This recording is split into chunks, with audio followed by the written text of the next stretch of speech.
Bon, faut bien commencer quelque part, hein. Musique? Les copap? Bon, bah c'est parti, hein. Bonjour tout le monde, bonjour à tous, bonjour à toutes et bienvenue du coup à cette première série de vidéos consacrée à Granblue Fantasy Versus et surtout sa version Rising.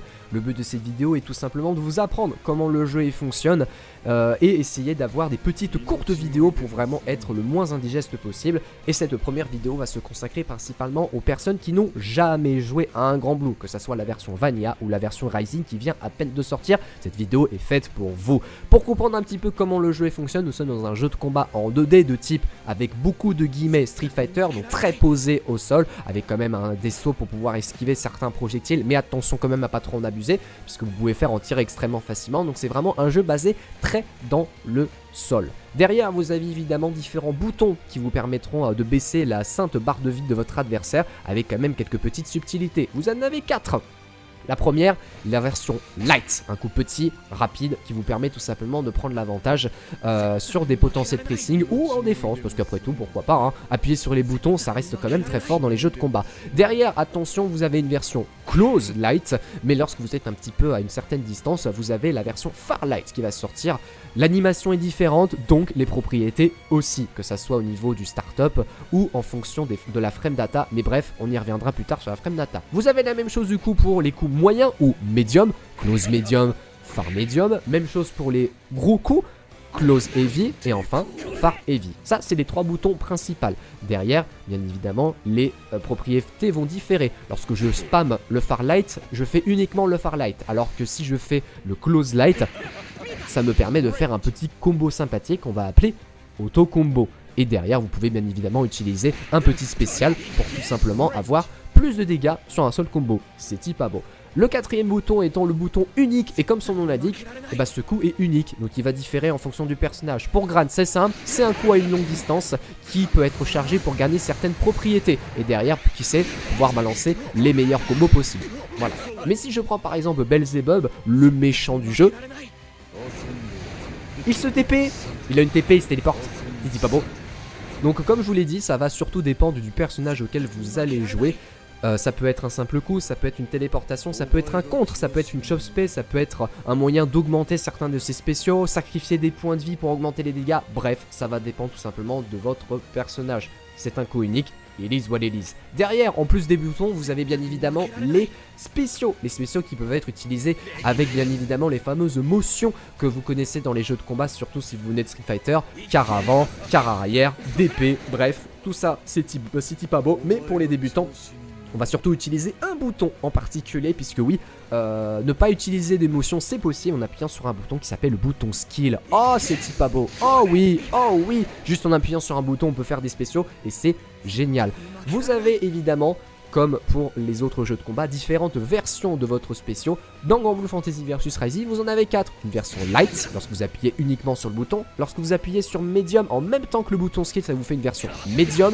Lorsque c'est sur heavy, ce sera une version heavy. Et enfin, une version ultra, lorsque vous appuyez sur U.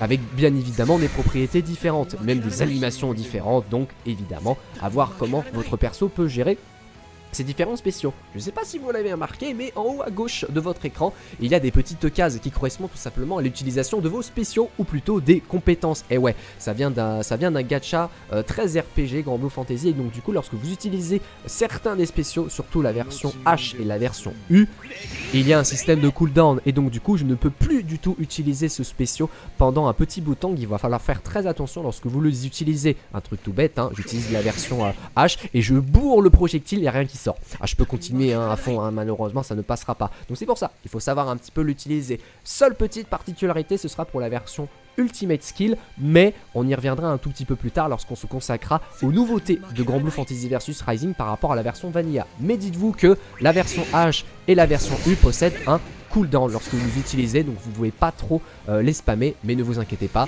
les versions light, vous pouvez les utiliser. Il n'y a aucun souci là-dessus, même chose pour la version médium, il n'y a pas de souci. Le cooldown qui bien sûr va différer en fonction du spécial que vous utilisez. La boule H et le DPH a des cooldowns différents. Bien évidemment, ça va dépendre du spécial que vous utilisez, pas d'embrouille là-dessus. Le jeu est simple, mais pas simpliste. Voilà. Mais au moins pour commencer, ça vous permettra de comprendre comment le jeu fonctionne. Derrière, vous avez une petite barre en dessous de la barre de vie qui est basé du coup sur la barre de SBA ou Skybond Heart qui vous permet tout simplement de faire des super lorsqu'elle atteint 100%. Et ouais, il y a 3 façons de les utiliser au niveau d'émotion, soit vous les utilisez de façon classique avec double caravan H. Le but étant de faire énormément de dégâts, c'est type beau. Et derrière, vous avez quand même d'autres versions auxquelles vous avez plus de facilité à pouvoir la sortir. Parce que oui, double caravan H, c'est quand même assez compliqué. Donc on va faire une version simple. Vous faites caravan skill, et oui, les mêmes propriétés, c'est type beau. Mais derrière, vous en avez une 3e, parce qu'après tout, pourquoi pas, lorsque vous utilisez le bouton skill et le bouton shop en même temps, parce que oui, on en parlera des shops un petit peu plus tard, vous pouvez utiliser la même super, mais sur 2 boutons. La simplicité, c'est type beau. Vous avez du coup aussi une 2e version de la super qu'on va appeler ça la SBA ou Super Skybond Heart. Là cette fois-ci vous devez avoir 100% de votre barre de super, mais surtout moins de 30% de votre vie, donc à l'article de la mort. Et lorsque vous avez ça, vous pouvez utiliser la Super Skybond Heart qui vous permet tout simplement de faire plus de dégâts que la SBA. Il faut faire double caravan U de manière classique. Eh ouais. Les dégâts vont bien évidemment être au-dessus de la SBA, mais peut-être aussi certaines SSBA de différents persos vont avoir des propriétés différentes. Bien évidemment, c'est à vous de voir quelles sont les subtilités de votre personnage par rapport à ça.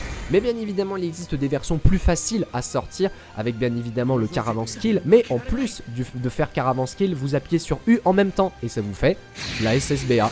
Magnifique. Même chose du coup avec les fameux 2 boutons. Au lieu d'appuyer sur 2 boutons, vous appuyez sur 3 boutons, shop, skill, U, et lorsque vous appuyez en même temps, c'est type beau. Magnifique. En plus de ça, le jeu est quand même assez gentil, donc si vous avez un peu du mal à les utiliser, n'hésitez pas à appuyer uniquement sur les 3 boutons. Le jeu est très gentil, il vous tient un tout petit peu par la main, donc si vous foirez sur sur l'utilisation de ces boutons, il n'y a pas de souci, le jeu il va vous accompagner, il n'y a pas d'embrouille dessus. Je vous ai parlé de la shop, et ouais, lorsque l'adversaire aime beaucoup garder, vous pouvez utiliser une shop pour pouvoir ouvrir votre adversaire. Il en existe 2 versions, une version normale lorsque vous appuyez sur L et U en même temps, et une version arrière lorsque vous maintenez arrière en même temps que la shop. Cela vous permet d'inverser les positions. Quel est l'intérêt d'inverser les positions? Vous vous retrouvez dans le coin, vous avez une occasion de mettre une shop, et bah maintenant c'est votre adversaire qui se retrouve dans le coin. Et ouais, c'est type beau. En parlant de garde justement, lorsque votre adversaire est bien appuyé sur les boutons et que vous avez quand même une petite défense sympathique, vous pouvez appuyer sur arrière pour tout simplement mettre votre garde. Mais il existe un bouton vous permettant de garder, et ça c'est plutôt beau. Lorsque vous maintenez le bouton bloc, voici ce qui se passe. Et ouais, ça vous permet tout simplement de pouvoir bloquer votre adversaire. Attention quand même, hein, cette garde ne peut pas garder les coups en low, alors que cette garde là ne peut pas garder les coups en overhead. Donc faites très attention au niveau des approches aériennes de votre adversaire à bien lever votre garde, ou si votre adversaire est bien allé tapoter vos petits pieds, de bien mettre cette garde là pour éviter de vous faire ouvrir de manière gratos. Pendant que vous êtes durant cette animation, vous avez la possibilité de faire des esquives. Il en existe 2. La spot dodge, une esquive sur place, vous permettant tout simplement d'esquiver les coups de votre adversaire, comme par exemple de simple projectile, c'est smoothie. Et derrière, vous avez une version esquive vers l'avant. Ça vous permet tout simplement de garder un petit peu de distance, voire même d'en gagner.